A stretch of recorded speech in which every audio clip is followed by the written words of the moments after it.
So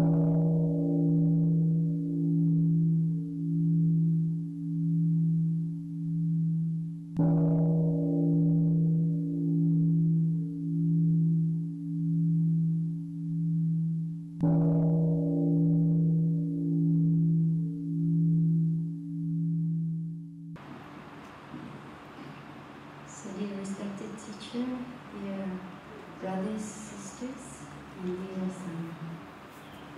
So today is the last day of our retreat. It's the 20th of May 2019. So first of all, my brother and I would like to congratulate for those who received the 5 mindfulness training this morning. To look at 100 people to receive the 5 mindfulness training, do you know what I think? This is the greatest gift that you offer to the brothers and sisters here. At least in the world we have 100 people more to try to improve their life to be a better person, to improve their life, to live in a way that to cultivate compassion, awareness, and loving themselves. This is the greatest gift.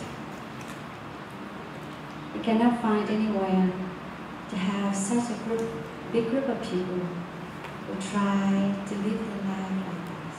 At least they try to improve because they found the way. So thank you so much. So today, as you see, only my brother and I sitting up here. Usually in the question and answer we have more than 2 brothers and sisters who answer the questions. But except today, only my brother and myself. And I am very privileged to sit next to my famous brother.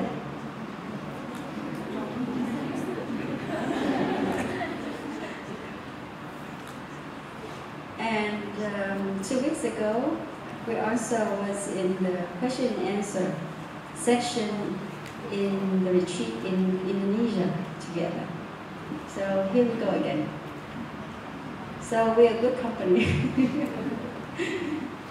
So we yesterday, the brothers and sisters could not find people, the sisters and brothers to answer your private consultation, and they wrote again your question with their names.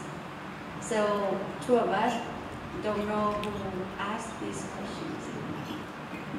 So they asked us to answer some of them in this section. But I know that this is private consultation, and some people are very sensitive when they have, they just want to ask one brother or sister to answer their question, their private life.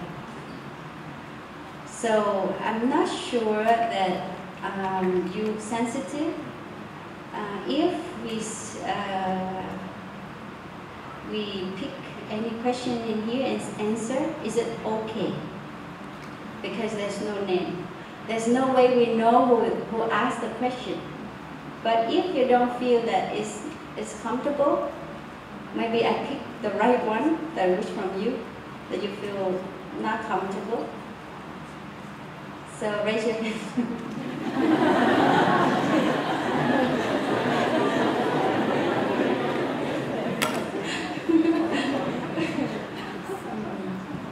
But you know, it's a very good question. It's very real. This is real life, and it's I believe that it doesn't happen to one person. It happened to all of us. So I try to pick the one that is more general, not so private. So to protect your privacy, okay? But we would like to have a direct question. So please come up here when you have questions. You don't have to wait till another person finished and you come up. You just all come up here, and one person sit on the chair and the rest they can sit down. And one person finish, you can go to your turn. Is that okay? All right. So I invite everybody who has question, please come up here.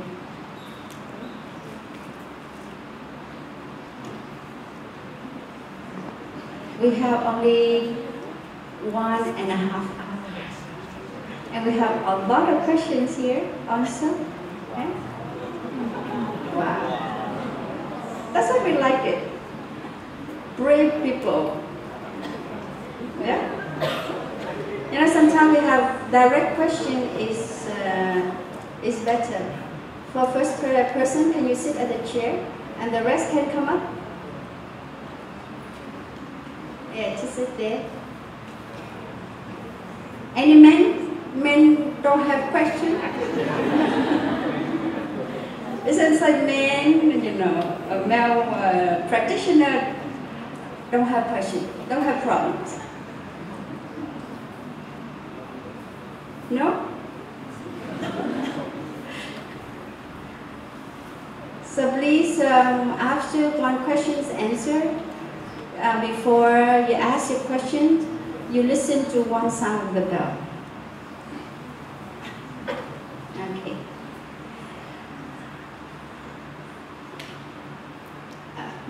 Before,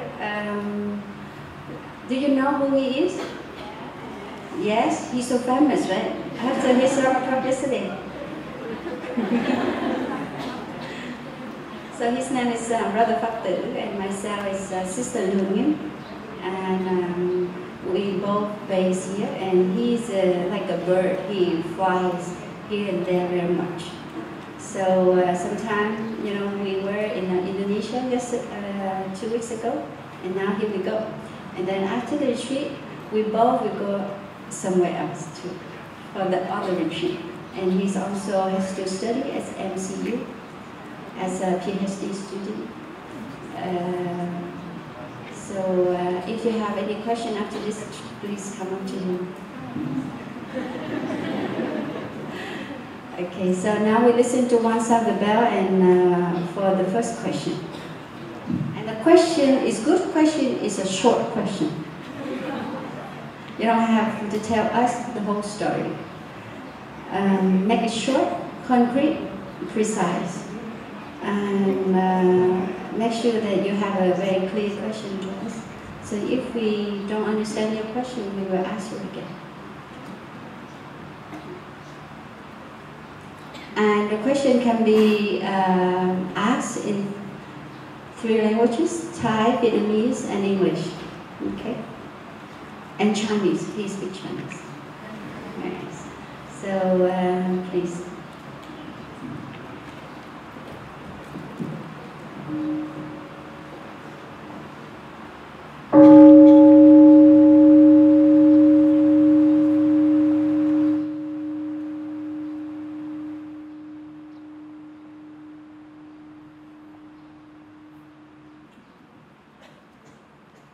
Dear respected Thai, dear brothers and sisters, and dear Venerable Sangha, my name is NGHIEM. I'm from Hue, Vietnam.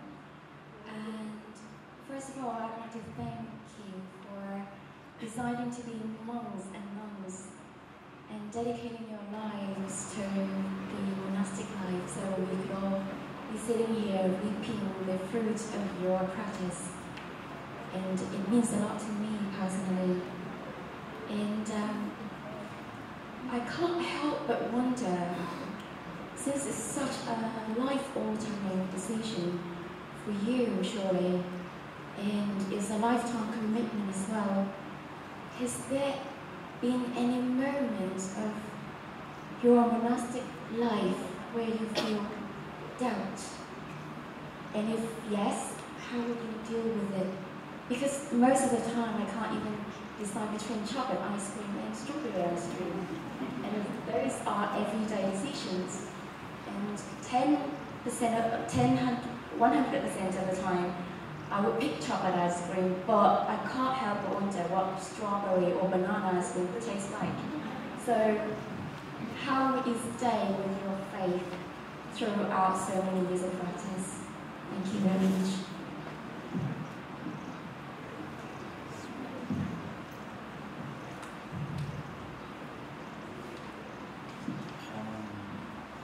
Thank you very much for the very make me heartbeat so strong when she asked that question. I'm serious, I'm honest. It's still beating so strong. Maybe I need one bell. Please breathe together with me.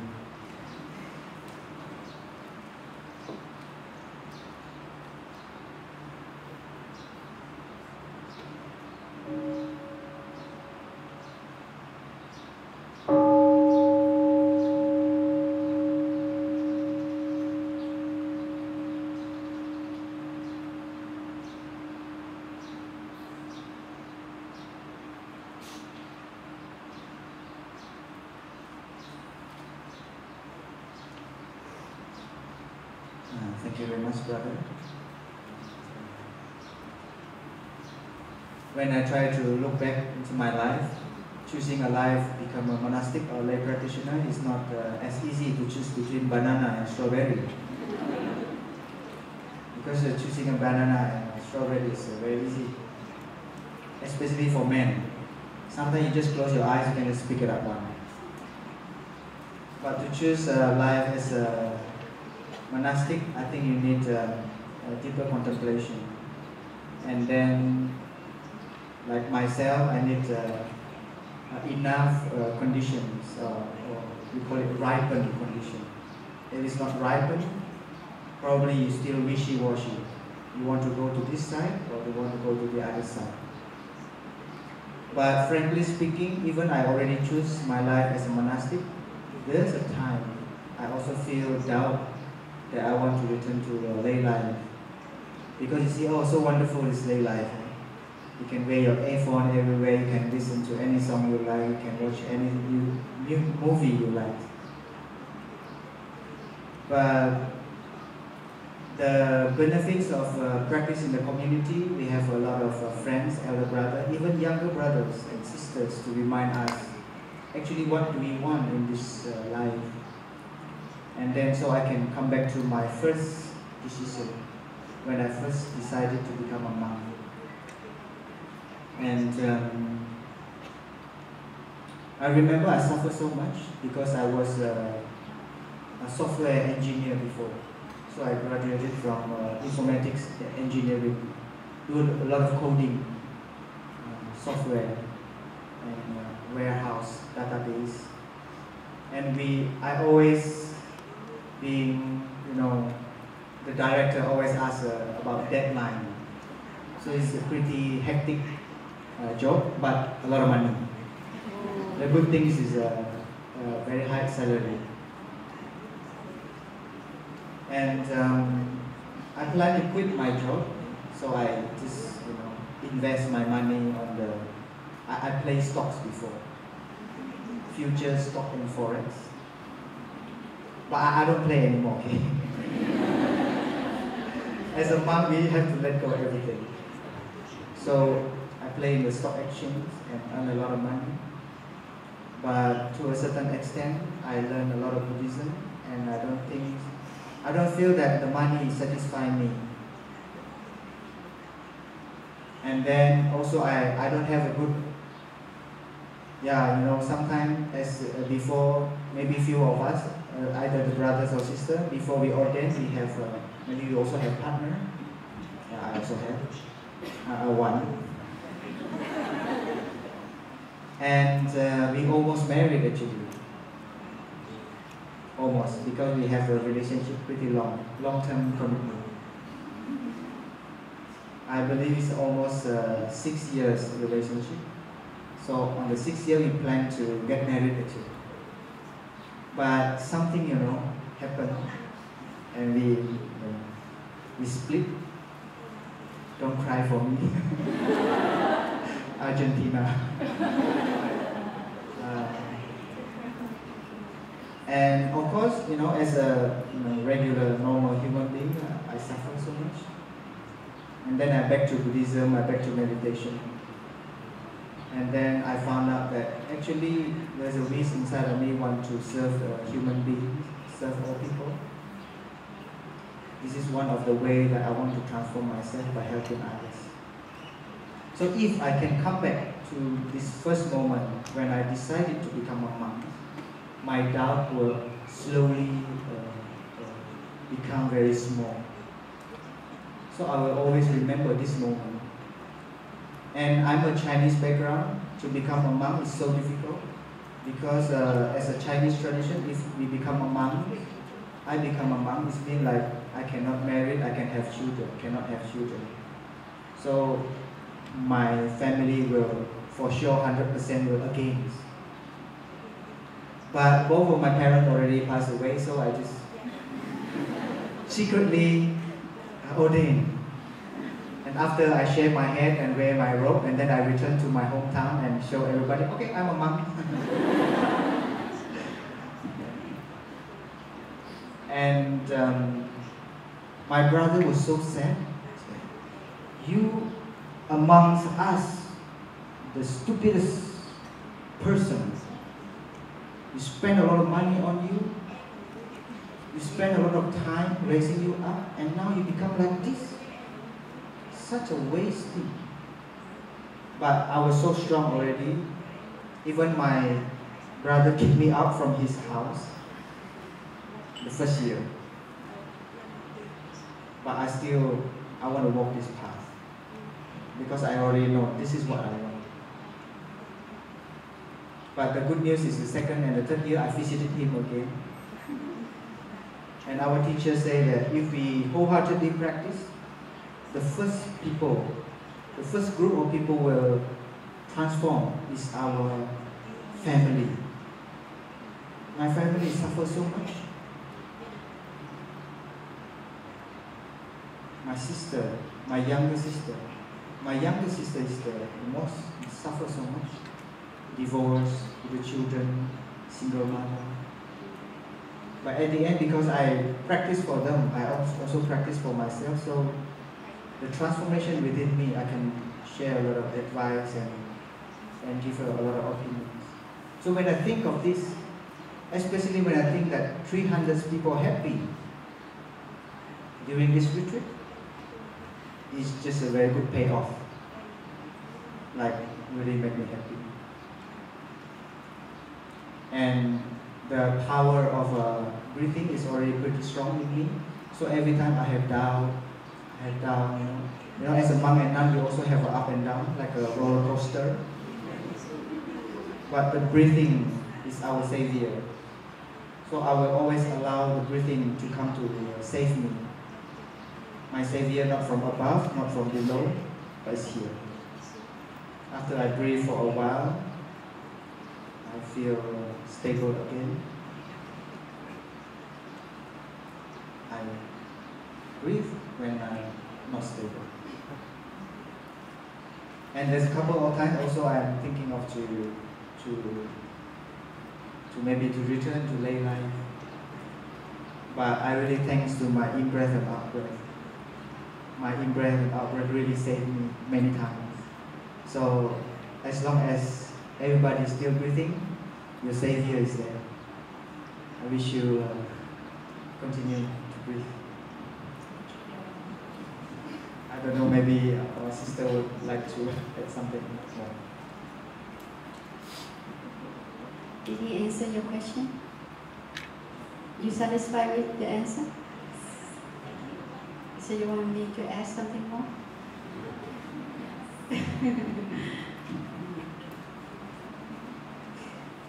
Now after, this is the first time I heard you share his private life. Can you imagine that? Somehow when we come to live together, our teachers usually don't advise us to ask others' private life. So that's why I never ask. if unless that person trusts me enough and share voluntarily. So this is the first time I heard he shared his life. And that's why so many of his friends came to him to ask about marriage, divorces. He's his expert.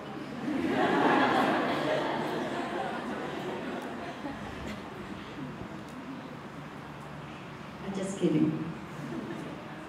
And every one of us have the reason, my reason to choose this life quite different from him. But because he's a computer engineer, I'm a computer programmer.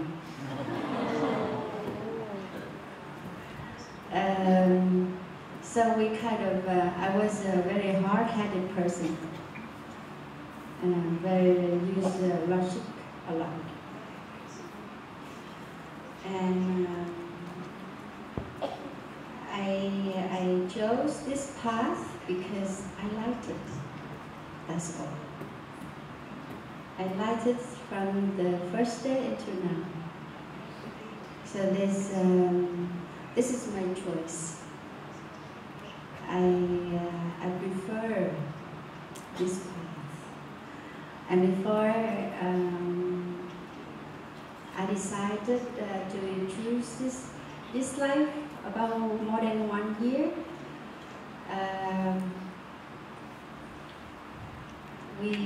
I say goodbye to my friend, and I told him that if I become a nun, at least one person doesn't have to suffer.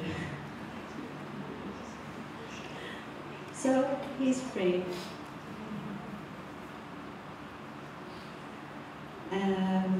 So this is, anybody come to me, I never encourage them to be a nun or a monk. To become this monastic life, choose this life is not easy. You don't come to this life because of this reason or that reason. Or you see the Sangha is so beautiful, so you just follow. If you see that, oh, the Sangha is here, the brothers and sisters so beautiful, you want to be a nun or monk, be careful.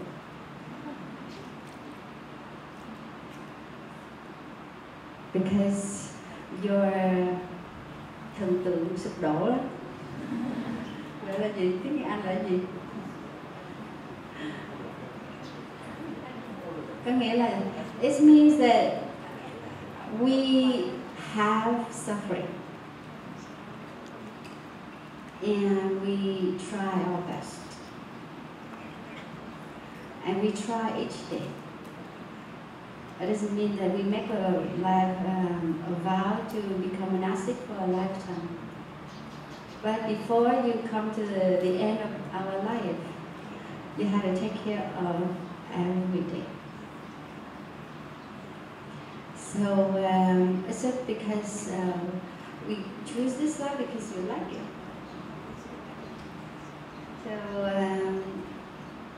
difficulties, obstacles, sadness, frustration, or hurt is happening. But because for me that's life. So I accept it easily. So I don't choose to become monastic to have an easy life. If you have the idea that to become a monastic to have an easy life, you're wrong. It's more challenged than outside. So as long as you like it, go for it. We're always here.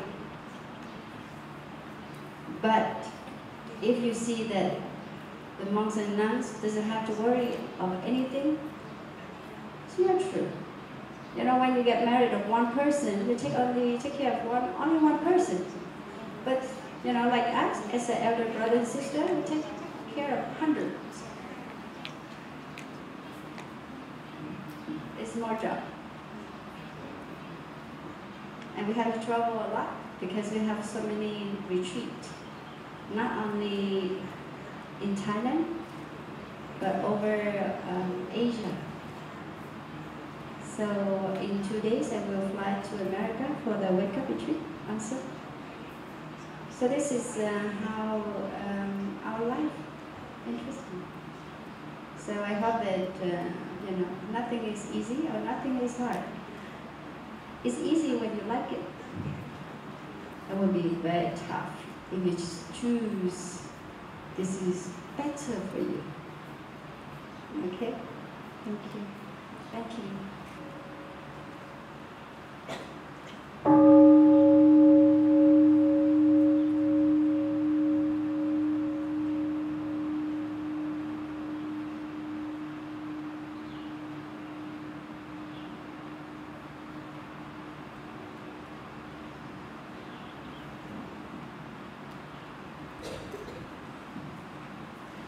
Dear respected teachers, I'm Hazel, I'm from Malaysia.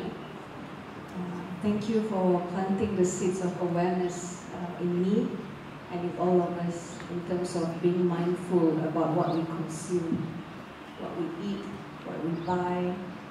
And I want to continue to be a good student, not only inside Plum Village, but also outside Plum Village.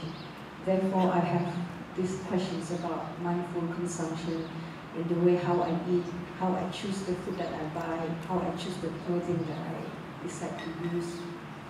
So I will have a few scenarios, and I need some clarity on how do I be mindful about it.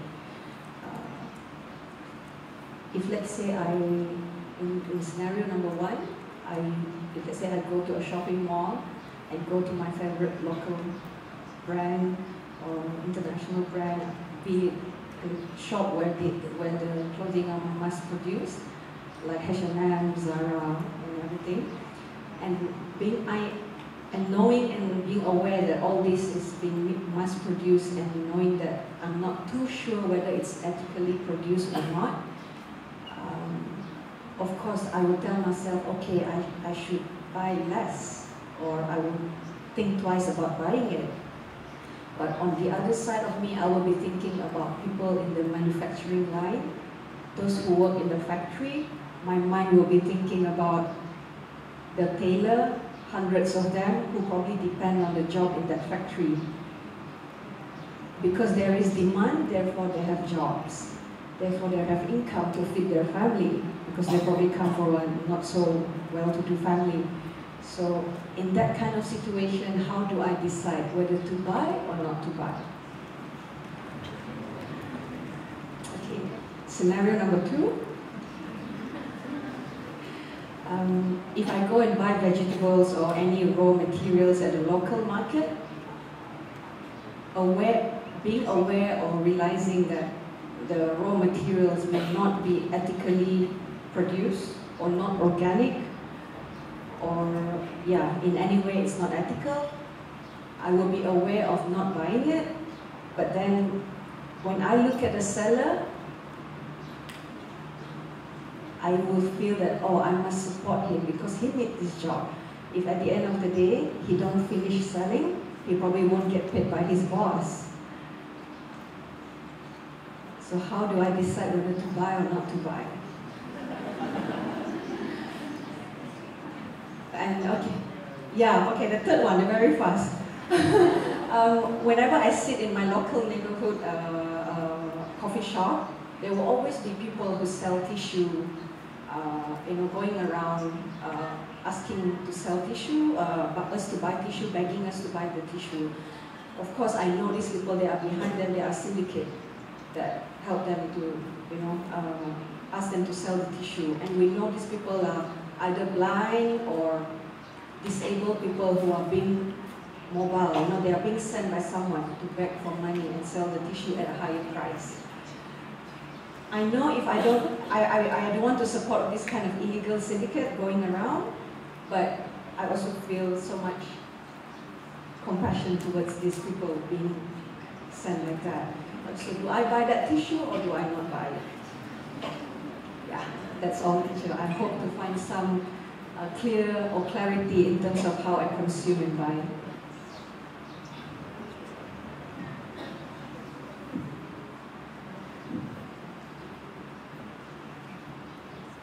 Did you understand the question? Do you like shopping? Yes.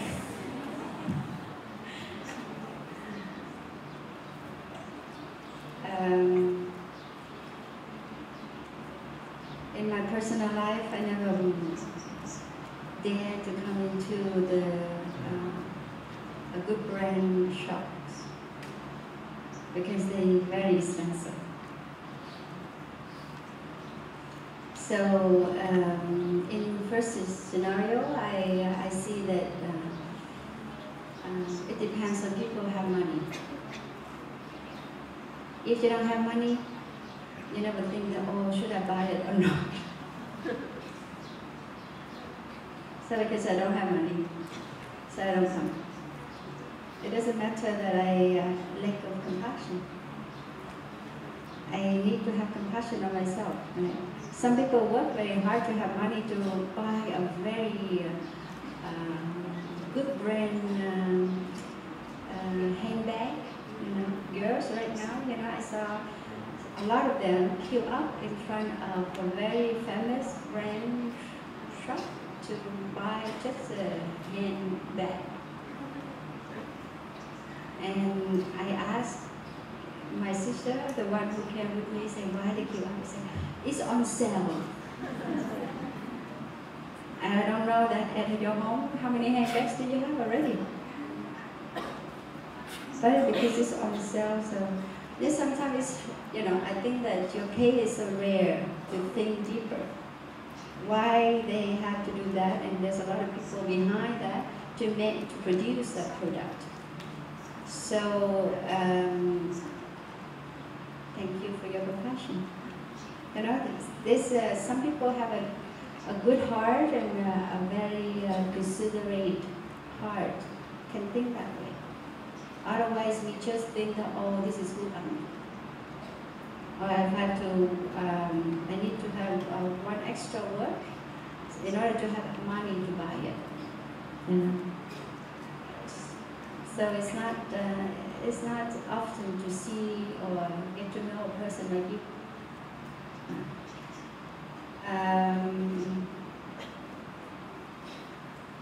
And the second scenario, you say that you know, for blind people selling the, not as a blind people, but the seller who needs a job, but even the clothes not good.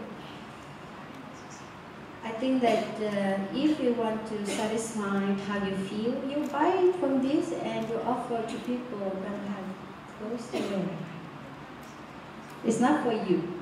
So you can help, if you can buy it, you say help the seller and also help somebody who needs clothes. So if you can do that with your money, it will be good. But because somehow I see that as a profession, you're a professional in your career, somehow people need to dress up. So they need some clothes, proper clothes to buy. So you buy to fulfill your career. That's different from to be greedy, have more clothes. So that is different. So you have to know that's why you buy it. If you buy it because in your job you need to dress properly. Just like us, when I went to work, I have to wear proper. It's an office dress. I cannot wear casual clothes. So I have to go to a good shop to buy it. But I just buy enough. And that's enough. So you have to know why you buy it, and is it for your craving or just because you need it? So what you need and what you want is different. So you just clarify that to yourself, and you know that what you should do. And of course, that a lot of people need a job. A lot of people need jobs there. But the thing is, you cannot expose to everything, all the suffering in the world. You cannot handle it. Okay. If you look at the people in Africa, they don't have water to drink. So if you expose yourself to too much suffering, you can kill yourself. You get depressed. So get in touch with suffering enough to be fresh and solid, and try your best to help people who need your help, step by step. So just like when I was working, I took care of 3 children, like orphan, like World Vision. They take care of the people, the children, orphans, so we can send them $30 a month. So I took care of 3 children when I was working. So you have to know which direction you want to go, and there's a lot of ways to help people. It's not only clothing or buying things. So after I decided to become a nun, I withdraw my sponsor. So they said, oh, what happened to these 3 children? But of course, I believe that there are good people out there who will replace my role. We take care of orphans. So, you know, if you think too much that what kind of things that you should do or shouldn't do, you know, if you want to help people, there's a million ways to help. So don't get stuck with something, you know, that you worry too much, okay? And also for to buy a tissue from handicapped people, again, you cannot cover everyone. You just know your limitation.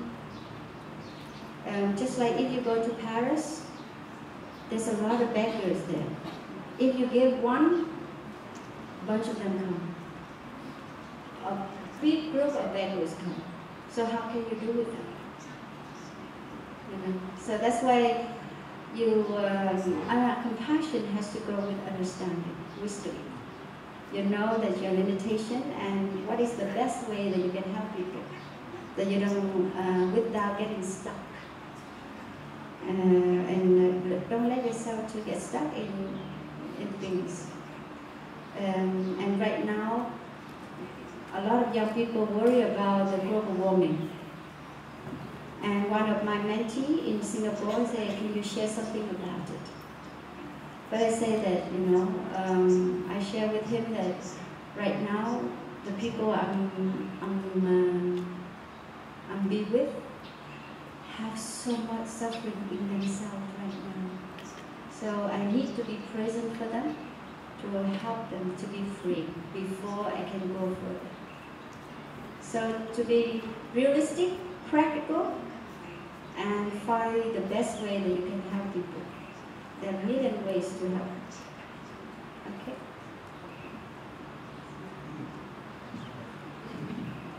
Did my sister answer your question? Yes, but I don't mind your nugget of wisdom. I'll be very short.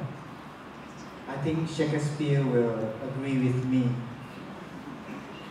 He will say to buy or not to buy. It's not the question. And I think moderation is the key. Moderation. And try to really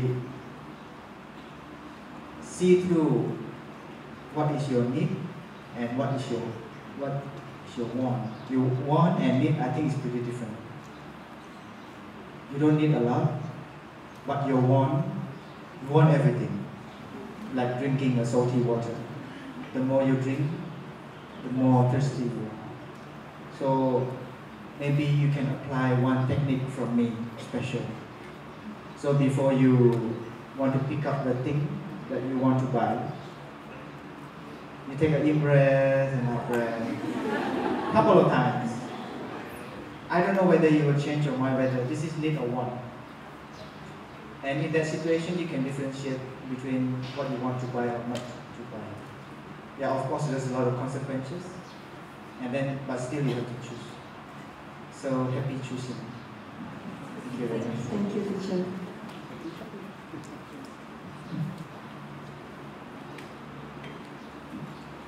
think we're going to answer one of the questions from this paper.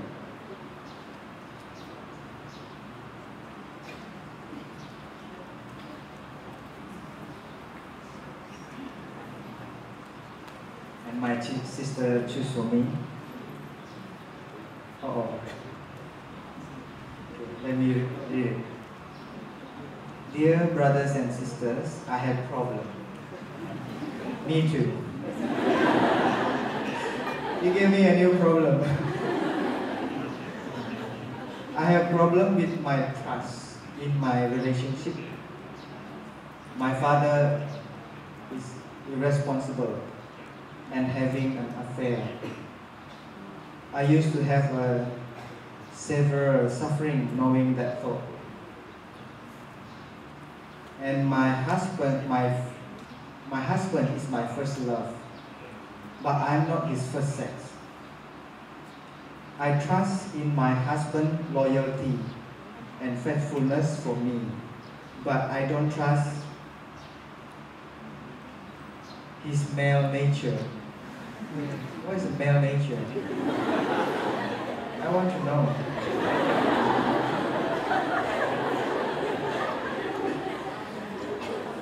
And I don't trust the other women around him.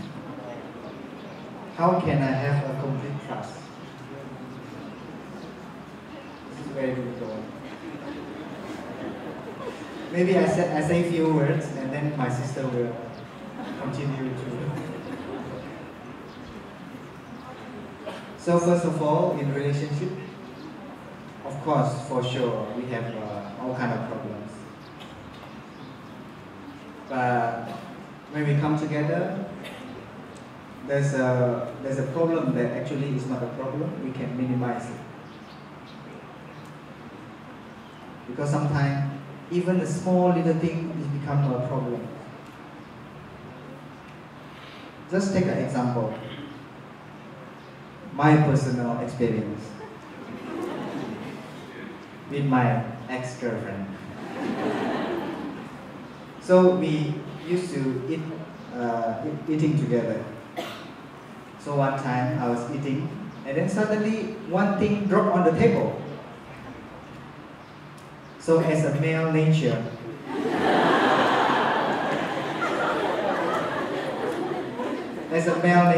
I just use my hand, pick it up, that tofu, pick it up from the table. She was so angry. She was, "You're so dirty, it's on the table, why you pick it up and eat? It's not that 5 minutes.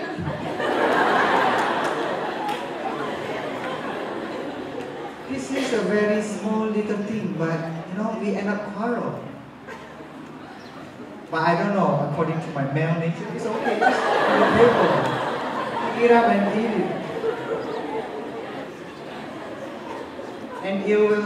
And good luck. There will be a lot of things like that. So you better work it out.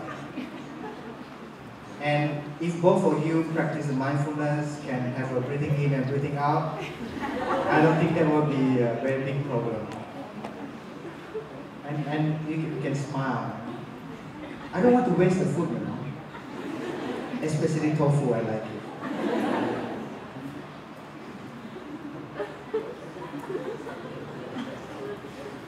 This is a very difficult because I'm not very. So this kind of thing, it would be nice to have, if it is possible. When I read this one, I feel like there's a suffering block inside, like ice. So we need to help the ice to melt, and then the communication can proceed. Or else you feel like you have a lot of a story in your head going on. Oh, my husband having an affair. Actually, it's just your own creation of your mind. Even somebody else telling you the same thing, and then you believe your friend rather than your husband. So this kind of thing is really difficult to check. So we need to sit down with the husband to talk to each other.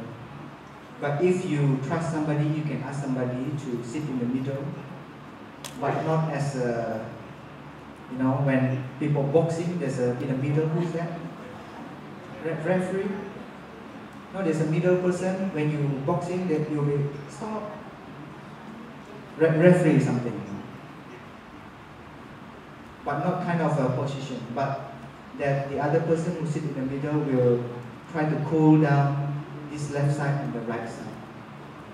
So you have a better communication. Maybe I would like to promote one book. Our teacher wrote a book. It's called The Art of Communication. Very good book. I don't know whether it's available in our bookshop. Yeah, The Art of Communication. Very good one. So I would like to advise you to read that book. And I'm not very sure we can have a complete trust. You can trust to a certain extent, but I myself not very sure we can have a complete 100% trust. And I'm not sure whether it exists 100% trust. We can trust in a way that we have a good communication, and then we have a deeper understanding about each other. So you have to ask what kind of difficulty. Maybe you can start with the beginning when you water the good seed of your husband. And then maybe you would like to share, oh, I'm not very skillful, so please forgive me in these certain things. And then you can share also, I heard somebody telling me this story about you. I'm not sure whether this is true or not. So I would like to listen from you directly. So if we communicate in this way, loving speech, I believe there's a way out. The way out is in, right? To in, come back to ourselves, to come back to our truth. And maybe you would like to take good care of the fear. Actually, the fear really play an important roles in those problems. Maybe I would like to invite my sister to continue. Tina, I hope this is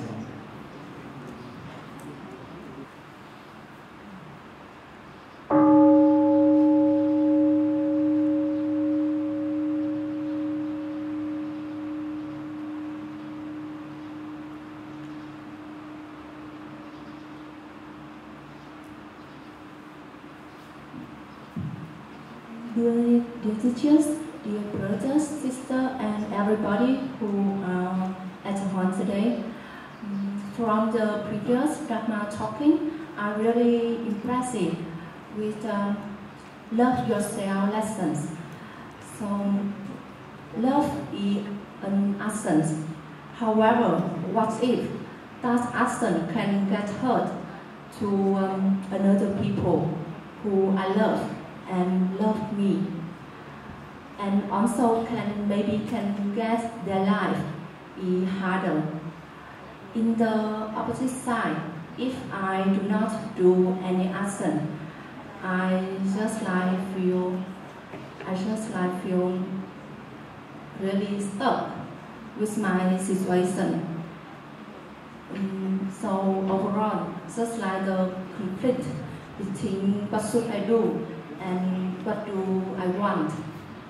So that's my problems. And nothing big.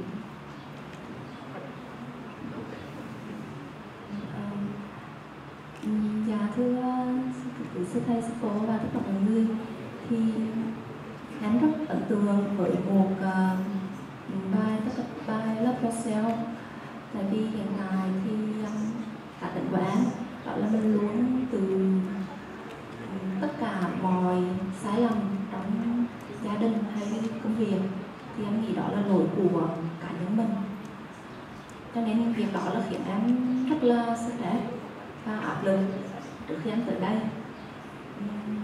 Nhưng mà khi đã chỉ sư thầy sư cô chia sẻ thì em lại có một khoảng khó khăn, đó là nếu như mà dù là phải hành động, thì nếu như mà hành động đó có thể dẫn tới cho người thương của mình gặp khó khăn, hoặc là cuộc sống của họ gặp khó khăn hơn nữa, thì nhưng mà nếu như mà mình không hành động gì cả thì mình lại chỉ là người gặp vấn đề mình không giải quyết được. Cái hành động của em là cái gì? Cái hành động của em muốn làm gì? Ví dụ như trước đây quá khứ thì nếu như em muốn thử thách hơn đối với bản thân mình, muốn làm việc ở một môi trường năng động hơn, thì em phải xa gia đình. Thì như vậy là khiến gia đình nó buồn. Còn giả sử như là hiện tại khi mà công việc của em gặp khá nhiều là tức là em phải carry nhiều quá, em phải gánh nhiều quá, thì tức là người bạn coi như là người chung để mà đúng là vận hành cái doanh nghiệp đó. Nếu như mà giờ em lại không đi cùng người đó nữa thì người đó lại gặp khó khăn. Khi mà em muốn nói là cái đó là khi mà ở nhà nữa nè, ở nhà nếu như và cả công việc. để chúng có hiểu câu hỏi không? So did you understand the question? No. Okay. Em nghĩ là em có thể nói chúng lại, tức là nếu như mà có một hành động của mình bị xung đột, tức là việc đó có thể gây tổn thương người khác hay là tổn thương chính mình, thì mình phải làm như thế nào? Actually, the action, it can be anything. Action, when you act lovingly, compassionately, it never bring harm to anybody or hurt to anybody. So it depends on so her case is if she wants to choose what she wants to do for herself, like go somewhere, go to the environment that she likes, but when she go to that place, it means that she has to live away from home, and her family cannot be happy. But is that action, any one of you here who live with your parents, from childhood until now? Raise your hand. Very few. Most of us, when you have to promote our life, you have to go somewhere. It's suitable for us. It depends on the work also. So if you decide, you have to define, you have to know that how do you define that if you do that action will hurt your family. Sometimes it's not. But it's just because of your perception. You think that they will be sad because they want you to stay home. But it doesn't mean that. So you have to clarify that, okay, father and mother, if this is I want to do, so please allow me to do. You always have a chance to communicate with your family. And sometimes we think that we're so important in a family. Anyone here think that? Yeah? We think that we're so important to the family, so we cannot do anything that we would like to do for our life. If the family live without us, they suffer. Is it true? Not really.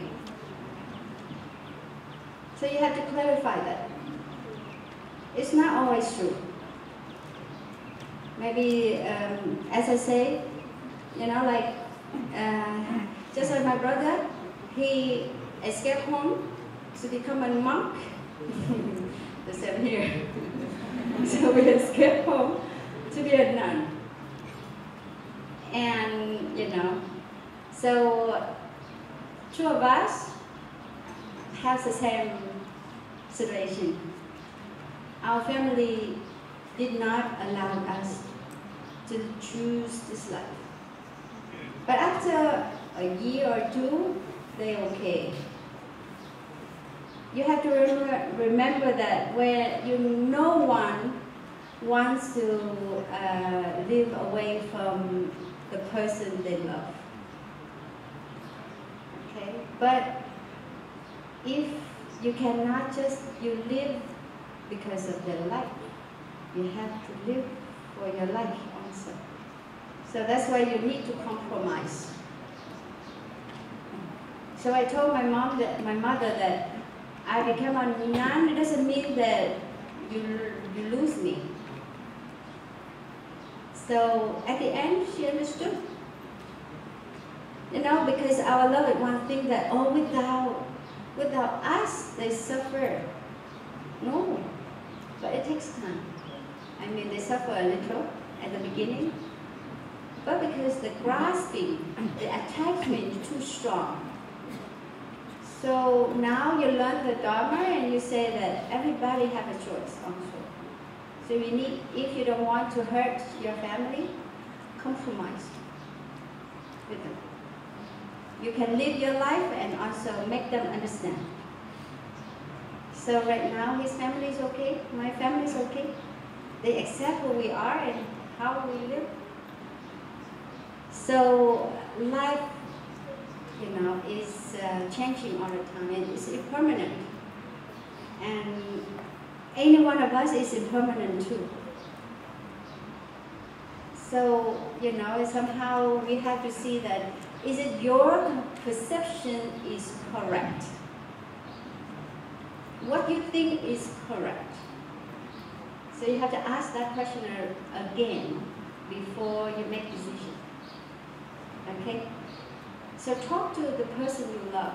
Talk to the family members that you share your life with them. So you don't get stuck that you don't get stuck at home because you don't want to hurt them. It's not like that. If anyone loves you, they will try to understand you. So it doesn't mean that they imprison you. That's not love. So it's true love. You have to understand the person you love and let them choose their life.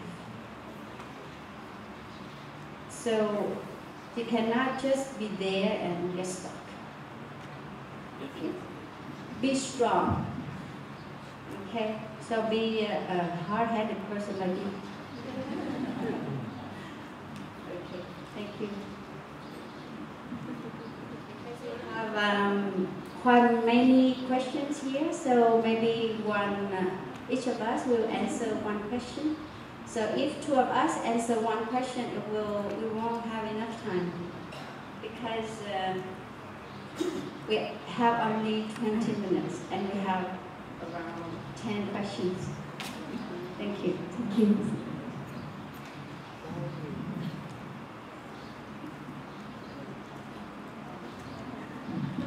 So we wait, we listen to oneself.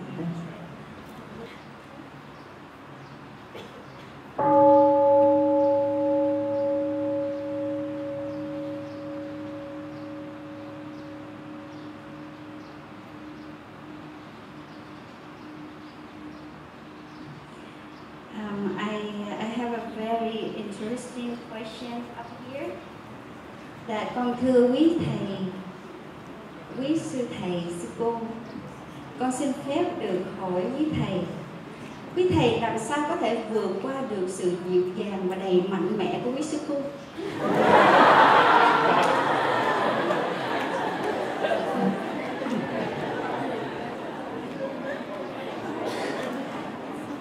Do you know my brother understands Vietnamese perfectly? So this is a question for him, right?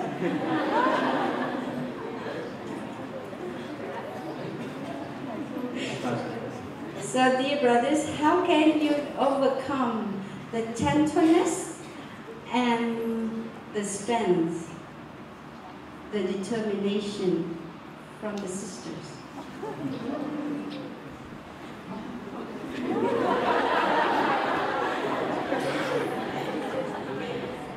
You know, when the brothers witness or see the gentleness, the beauty, and also the strength in the sisters, how can they overcome the Attraction? Attraction, yes.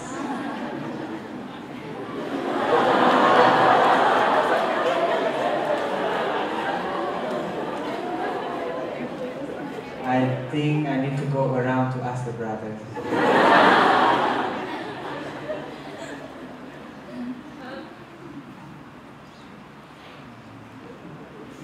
So I think, yeah, I have to acknowledge to a certain extent, yes, the sisters is attractive, especially with the bald head. I'm serious. If you don't believe me, you just look at the famous soccer player. Oh no, NBA player. Most of them, they are bald men, but pretty okay. But somehow there's a beauty, like, how do you say, beauty that like a light spread around. Actually, it's not from the ball, but actually it's from actually it's from the practice. We, you know, as a brother and sister, we have a practice called mindful manner. So how to behave, how to walk, how to speak, how to sit, how to walk, how to eat. So there's a, so according to our teaching, that it will make us beautiful. So it's called an internal beauty, I think. Beauty from inside, from not outside. So that's why we never go to salon or I don't know, makeup, something. You always do makeup, but you never make down. Only makeup, no make down. So this is like a practice of mindfulness make us beautiful. It's not only the sister, but the thing will, the other way around is also possible. And because we are living in this environment, we have brother and sister, you see, we split, you know? They are over there, we are over there. And then we divide it by this space. We have a mindful manner, we have an elder brother to help us, to remind us. In Plum Village, if an elder brother remind me, even if the younger brother remind me, I have to chap tai and say, 谢谢. I mean, thank you. Because this is a reminder. It's also helped me to reduce my personal ego. So this is a practice within us. So actually we have many ways how to take care of those attachment or attraction. But of course, it will happen. We just do our best to guide our younger brother to practice in a way that, like if the flower, if you love the flower, you cut the flower and you put in your pocket, the flower will die. Same as the sister.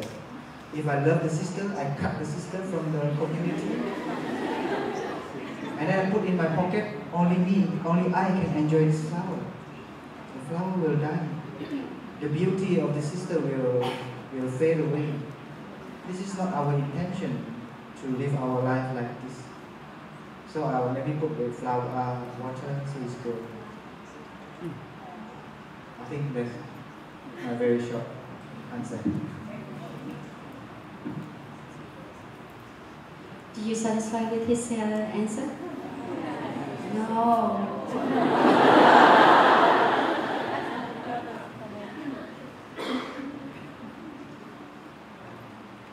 Maybe if you want to know more, just go to the brother and ask.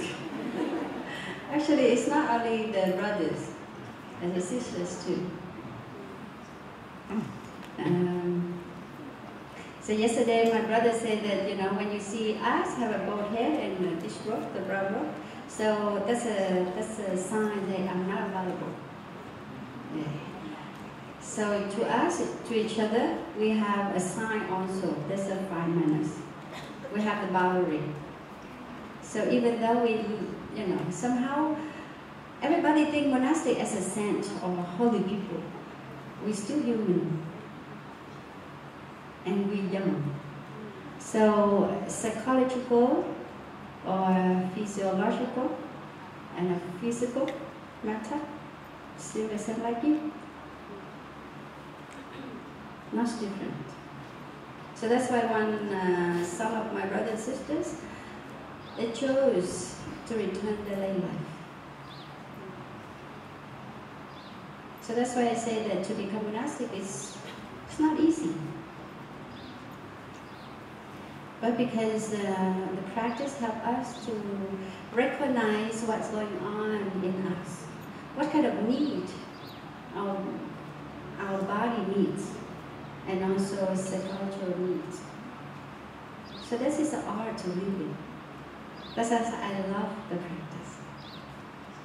I say somehow I can see myself as like a very terrible person in me. But because of the practice, I don't go to that direction.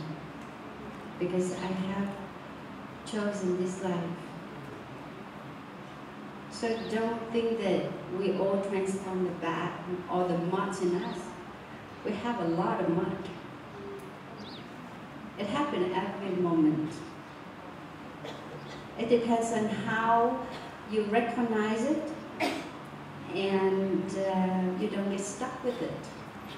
It depends on, that's why we need to, it's not only monastic, you too. When you receive the 5 mindfulness training, please remember and maintain or keep your aspirational life.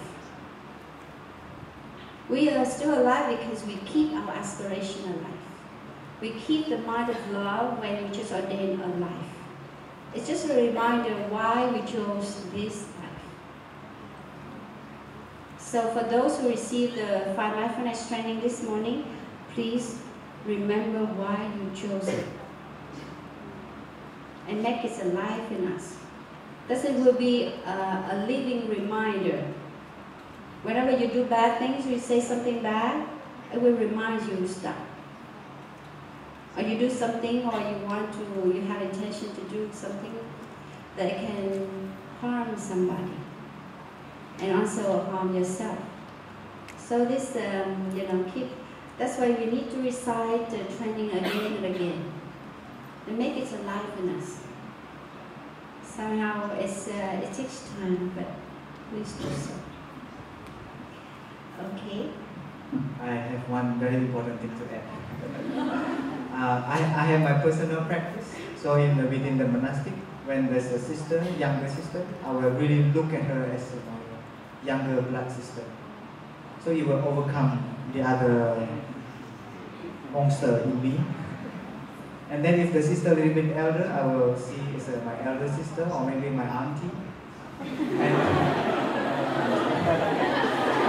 He means his auntie. And if a little bit elder, I will see as my mother. So in this kind of way to remind me, I can protect we call it the bodhicitta. And then we try to see our monastic brothers and sisters as a family. But it's okay at the beginning, maybe it's a little bit fake. You know fake? Not really real. But it slowly will increase, will be better. So it's okay to fake it until you make it. Good luck. It reminds me of one experience that when I just ordained, when I saw one of the brothers who, very, his wholesomeness is so wonderful. And I kept thinking of him. And then later I realized that he just kind of my model,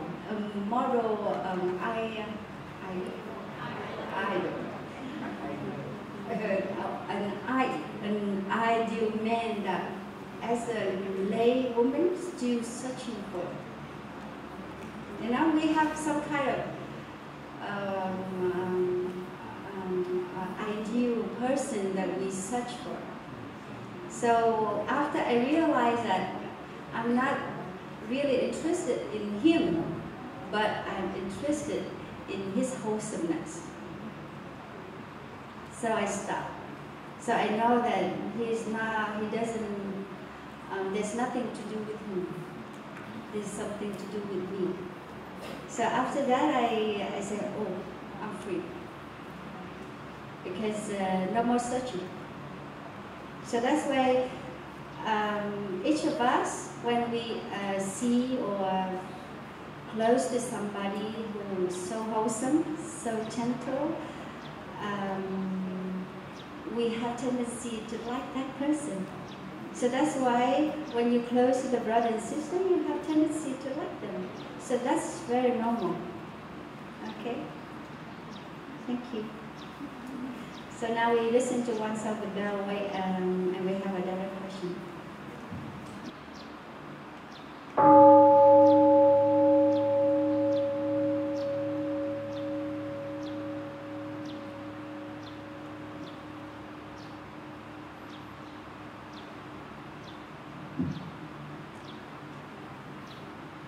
Dear respected brothers and sisters, thank you so much for sharing about the life. My parents were very worried and didn't wholeheartedly want me to stay in a monastic. But next time I come back, I will tell them, parents, don't think of me too high. I am not good enough. It takes a lot of understanding to become nuns and monks. And I will practice mindfulness to have such understanding, to bring understanding to parents. And when I do mindfulness sitting, I feel the tense in my muscle, in my shoulder muscle, and the neck muscle. And I try to take a deep breath in and be mindful. But then still, after the sitting, there's still the tense. It still exists. And the next day, after I wake up, it still hurts. So I was wondering what would be some of the tips with mindful practice. Also, I have two other questions, and they are very unrelated. So I'm wondering if I should tell you all the questions, or should I wait for this question to be answered? Maybe everyone have one question. So we still have two people here, and we also have, we will answer very short because we run out of time. Okay. So if you still have more questions, just come to one of the brothers and sisters and ask directly. Ask very one important one. Okay. It's about knowledge, because I love the idea of living simple. But in the world of 4.0 revolutionary right now, it's very important. Like, I feel the importance of understanding about computer, artificial intelligence, and all the very complicated things out there. So what would be the balance, or what's the difference between living simple and living and learning the knowledge, the very complicated knowledge out there?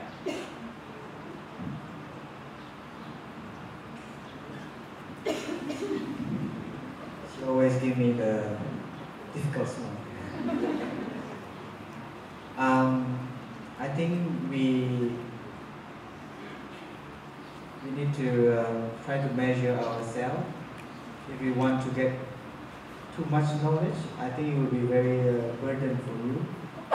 So you try to see where is your limit. Don't push yourself too far. Even though sometimes people say, oh, you have to push yourself so you can improve. But the side effect is you have a lot of tension. That's why you share that you have a tension on your shoulders. It might be accumulated for so long time. So while you're sitting, you just suddenly realize that there's a lot of tension.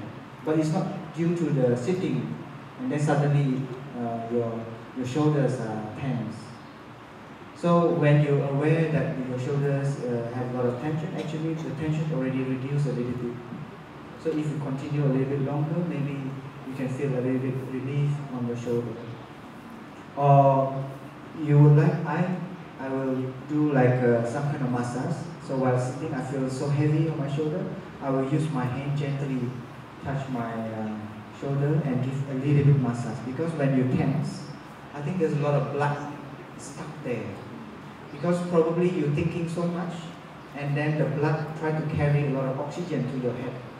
Because our head is consuming so much oxygen. So, and then the path to our head is so narrow.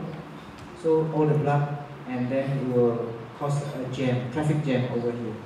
So the easiest traffic jam is over here. So every time is when you start sitting or breathing, try to pay attention to your shoulders, and then even the whole day you can do it. And about the knowledge, our teacher always remind us knowledge sometimes can be an obstacle. So make sure you don't consume too much knowledge. So there's a time this is good to not to know. Nowadays people fear of not knowing. That's why they keep scrolling their Instagram or maybe their Facebook, because they want to be the first one to know. They fear of being left out. But now we are very enjoy being left out because we don't need to know many things actually.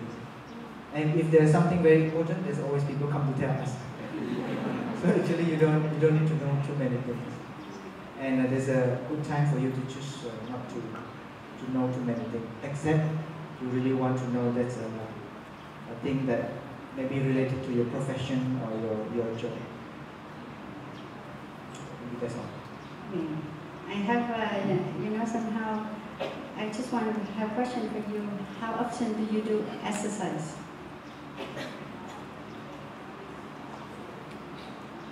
Do more exercise. Physical exercise, it will help when you do sitting. Because sitting, when your body is move enough, so when the blood is go, circulate well. So when you do sitting, it means that, of course, that you have to check is your posture is correct. So first of all, you have to check, sit in front of the mirror. You see your body straight enough, relaxed enough. But the most important thing is to do exercise every day. Physical exercise is the most important. That it will support our mind to be healthy. So once a week, not enough. So do more exercise. And the second thing, living simply doesn't mean that you live stupid. We need knowledge too.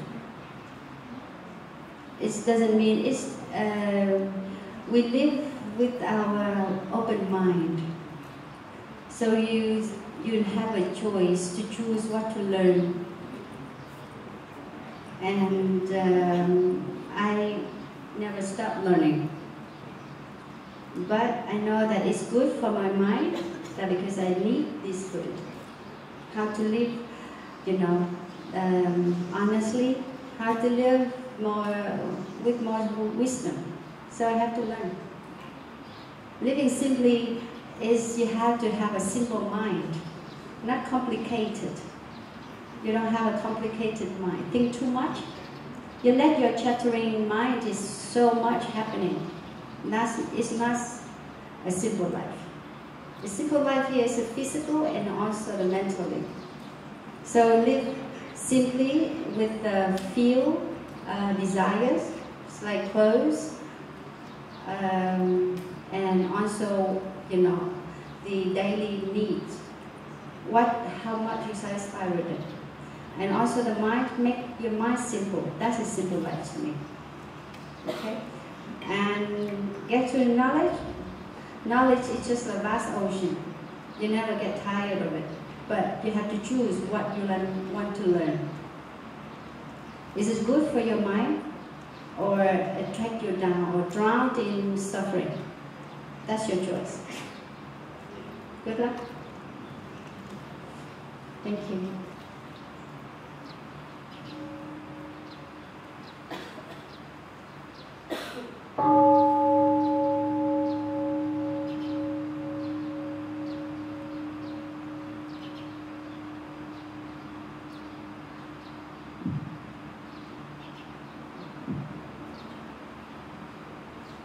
Good morning, brothers and sisters, everyone here. I would like to respectfully ask if I can ask for 2 questions. Because it's very personal to me.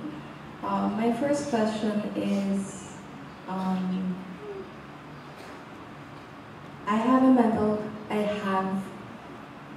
4 mental health disorders. I am bipolar. I have trichotillomania, histrionic disorder, and I also have anxiety. So, what can you give to people with mental health disorders? What are the advice that you can give us? And aside from that is also, how do you see the LGBTQ community? The first question is considered something a little bit complicated. I think we need the help of a professional who are well learned with those kind of difficulties, bipolar or something. And of course, you need to consult with the doctor and then continue to eat the medicine prescribed by the doctor. In the Plum Village, we have many experience. These are people having that kind of difficulties. They come to practice mindfulness. After 3 or 4 days, they feel okay, and then they drop the medicine. And then after the 4th or 5th day, it return back the difficulties, the bipolar or something. So, as far as we know, as a mindfulness practitioner, we would like to suggest you have to continue the medicine prescribed by the professional, by the doctor or the psychologist. And then the mindfulness can enhance to help, to strengthen from inside. Because the medicine is from outside, of course it does help. So I think doing both ways would be very good. So because people think, oh, mindfulness is very good, so we only do the mindfulness. We don't need the medicine anymore. So this is our advice. And then the second thing about the LGBTQ. Well, we don't have much to say about them. We just, because I also met a lot during my time in France. And at the beginning, for an Easterner to see something like that, I feel a little bit weird inside. But I know this is a kind of discrimination inside of me, so I have to take care of my discriminating mind. So this is the best that I can do as a monk, as a mindfulness practitioner. I respect them. I don't discriminate them just due to their sexual orientation. So it is not fair to them. Even many people shouted and saying very bad things, but we would like to understand people, because we cannot judge a book by its cover. So if you don't know them, we should not judge or we should not discriminate them. So my perspective, I respect them, I don't discriminate them.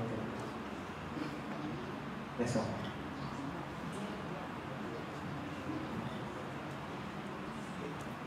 Actually, I have the same opinion like him. And one thing I remember, I know that all these people are very excellent. They're very professional. It's just like the physical body.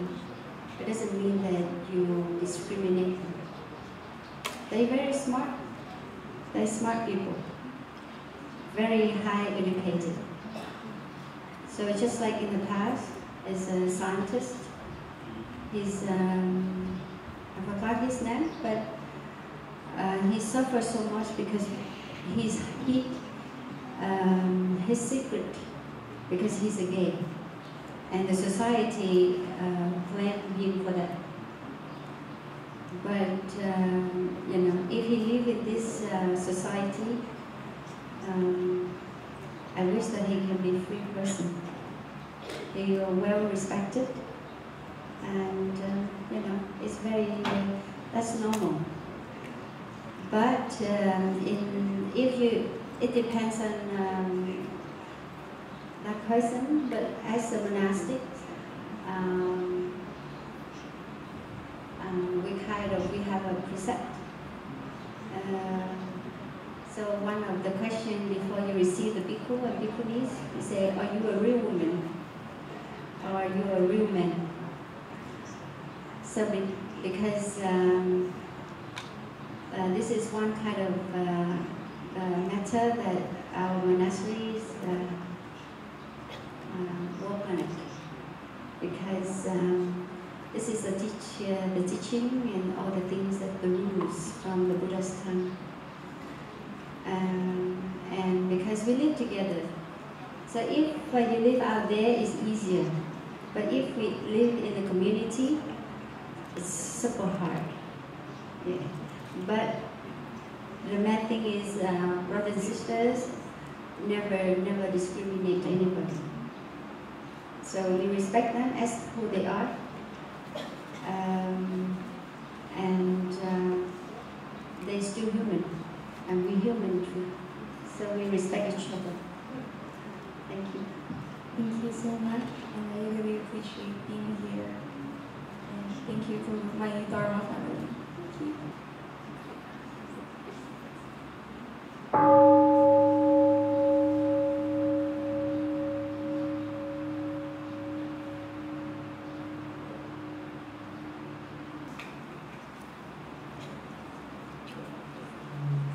นมัสการหลวงปู่หลวงพ่อหรือว่านะครับก็อยากถามว่า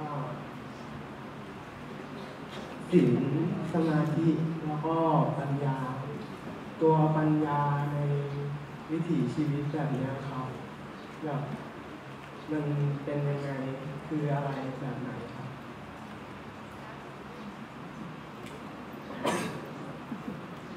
Respected Thai dear brothers and sisters and dear friends, my question is, there is the teaching on precept, concentration and insight. So he would like to know what is insight in our tradition, in our practice, what is the insight? So he wants to know what is insight in Plum Village tradition? Is it a question?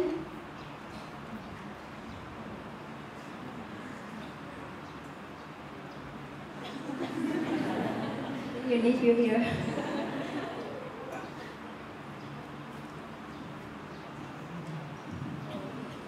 When you're angry, stop and breathe. That's wisdom. Simple. That's Plum Village wisdom.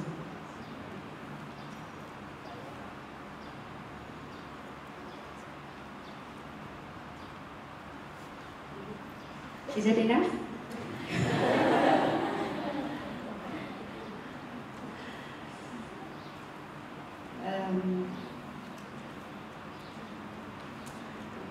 This is, we have to learn a lot to be mindful in every moment in our day. And so that's why we practice mindfulness and do one thing at a time to increase our concentration. When your mind is clear, so you know what you should do and what you should not do. So that's where the insights come from.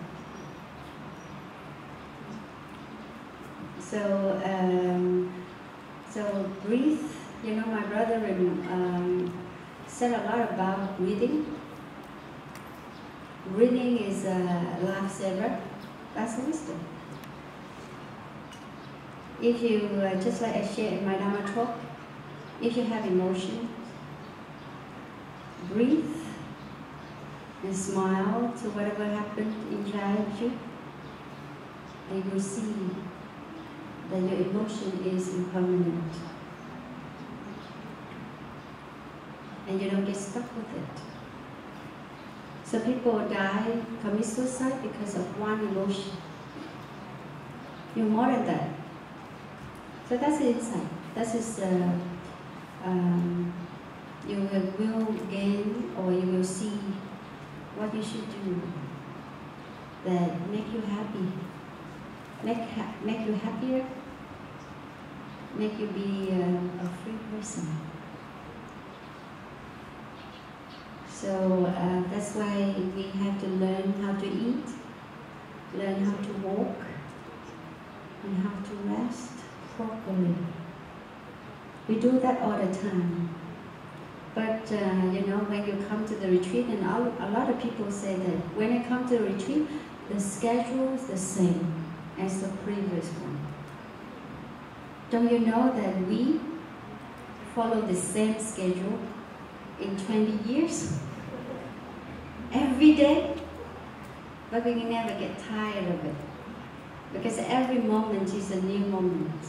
And we learn a lot from being calm, when we mindful, be concentrated.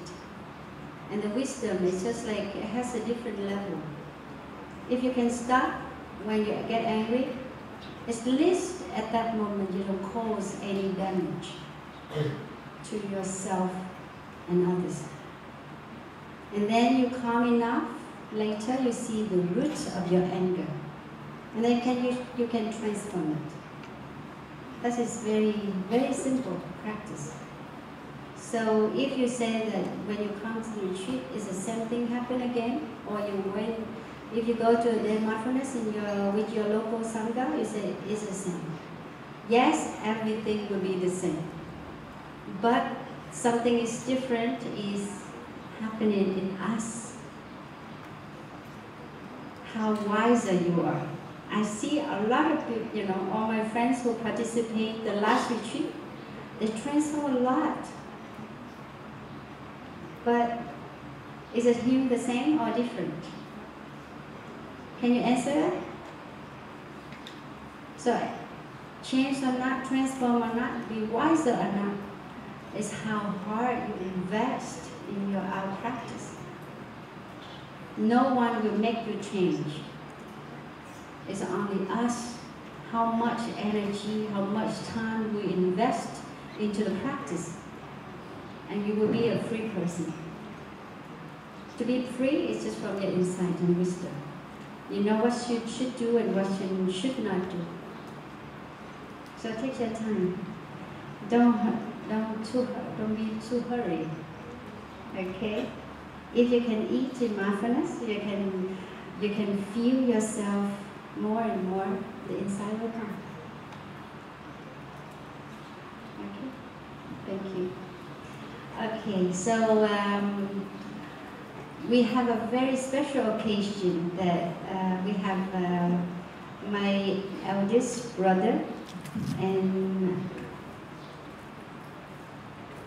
are you ready to listen to my eldest brother's song? Yeah. This is a great gift that he offered to you now. So I invite Thầy Pháp Niệm.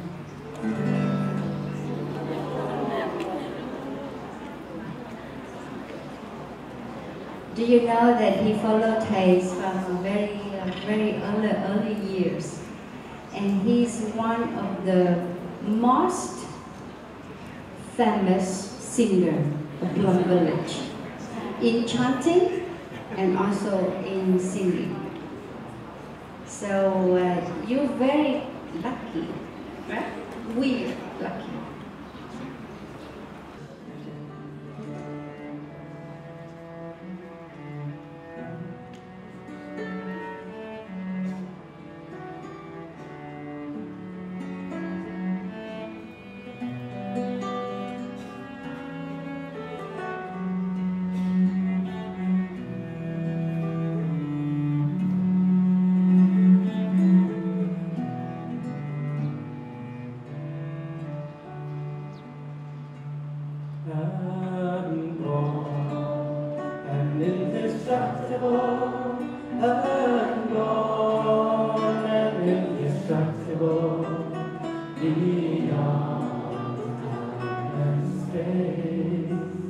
Beyond time and space.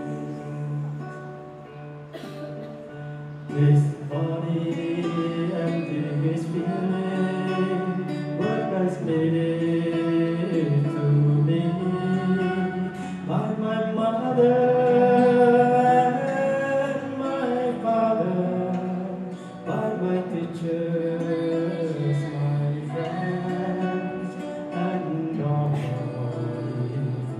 beings unborn and indestructible, unborn and indestructible, beyond time and space, beyond time and space. And our greatest transmission is no less than commitment. And I who receive the transmission, what am I but that which is transmitted to me?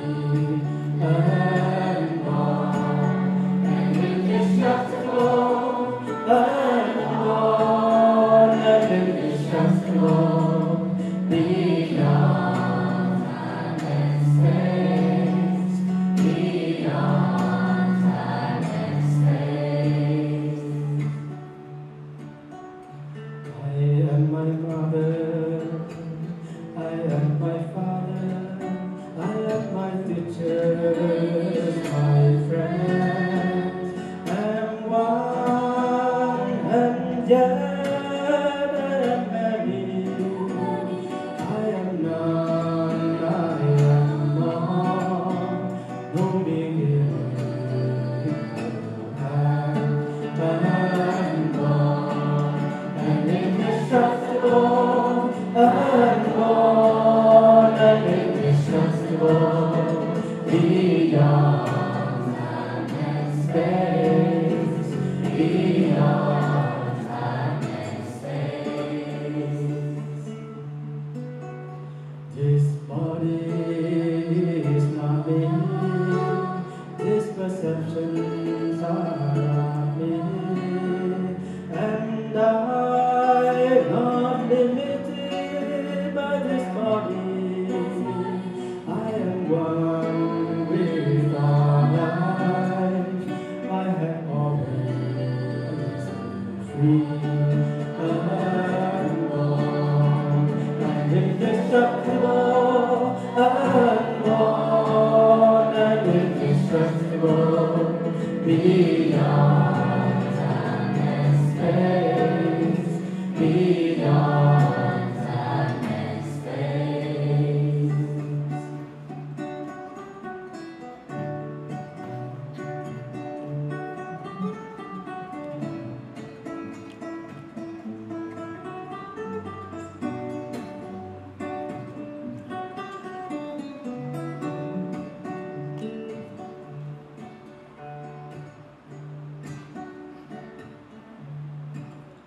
I am my mother, I am my father, I am my teachers, my friends.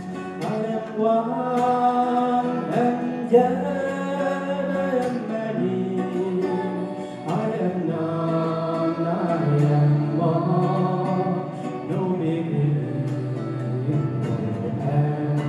Unborn and indestructible, unborn and indestructible, beyond time and space, beyond time and space. This body is not me, these perceptions are not me, and I'm not limited by this body. I am one with all life. I have always been free, unborn and indestructible, unborn and indestructible, beyond time and space, beyond time and space. Unborn and indestructible, unborn and indestructible, beyond time and space, beyond time and space, unborn, and indestructible, unborn, indestructible, beyond time and space, beyond.